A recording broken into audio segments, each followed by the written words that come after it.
here I'm going to put the hammer right under the spring and wedge it in place. Now roll it over and it pulls at the same time. There. Okay.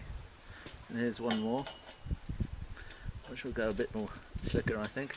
So roll the hammer back like that.